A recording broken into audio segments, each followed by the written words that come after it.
Okay, there's something that we all experience called the dopamine drop that I don't hear anybody talk about.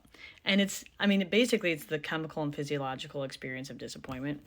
But where you feel it the most is after a really big event, like maybe a wedding or like you go to a conference or you go on vacation or you go to a concert that you've been looking forward to for a while or some kind of like vacation or a birthday celebration.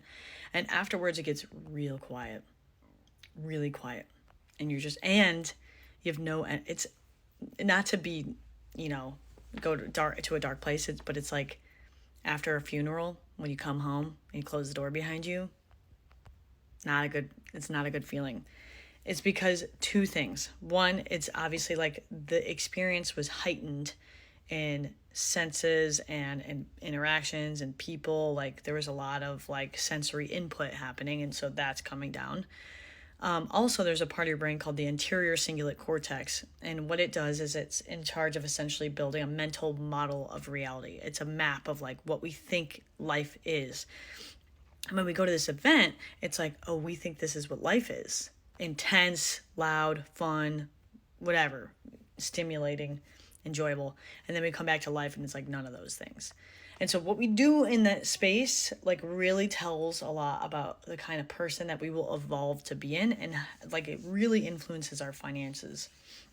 And so in the dopamine drop or the dopamine drip or dip, one of the things like how to make sure that you don't end up impulse spending and like just running after the next thing and chasing after the next thing is that this is why it's so useful to have long-term goals and a long-term vision, something that spans over multiple years, because when you will have those dips, those drops, those moments where like you come home and it's quiet, you need to know that you're still on a mission to work towards something, because the biggest thing of why it's so hard in those moments is because you were working towards something. You were planning the wedding, you were planning the vacation, you were envisioning in your head, you were looking at the pictures of the resorts, you were talking with your friends about it, you were picking out outfits, like you were using energy. Dopamine is the action of a molecule of more. It's like it gets you to do something. It's an anticipatory thing, and it helps you feel rewarded. It does both. It gets released before and after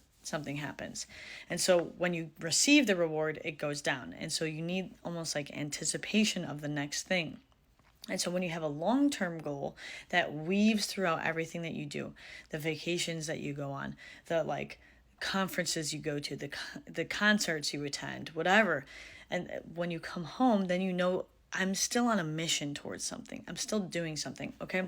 And so practically what to do when you're in this dopamine dip is your instinct is going to be to go spend something, to create something new, to go try and plan another vacation, or do this or do that.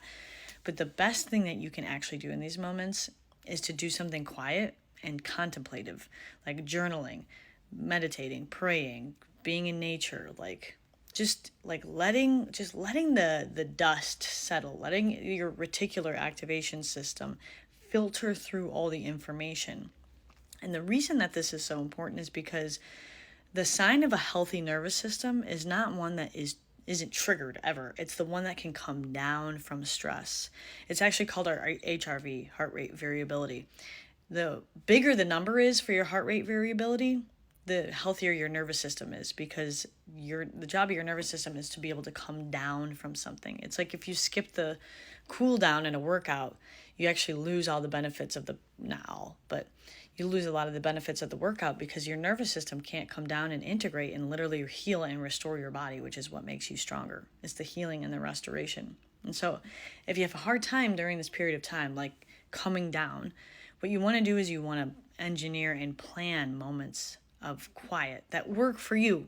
Obviously, like you can't go monk mode immediately afterwards, but plan on going on walks in the morning, or plan on just like having an hour to journal about what just happened and like what you're hoping to do, or like journal about the vacation you just went on, or the wedding you just had, or the conference you just went to. Like go back in there, dig around. There's like nuggets in there waiting for you to discover it. That'll give you dopamine.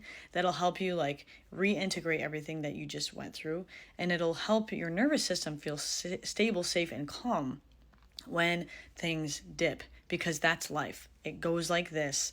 And a healthy nervous system is one where we're able to integrate and be able to like come down from those things.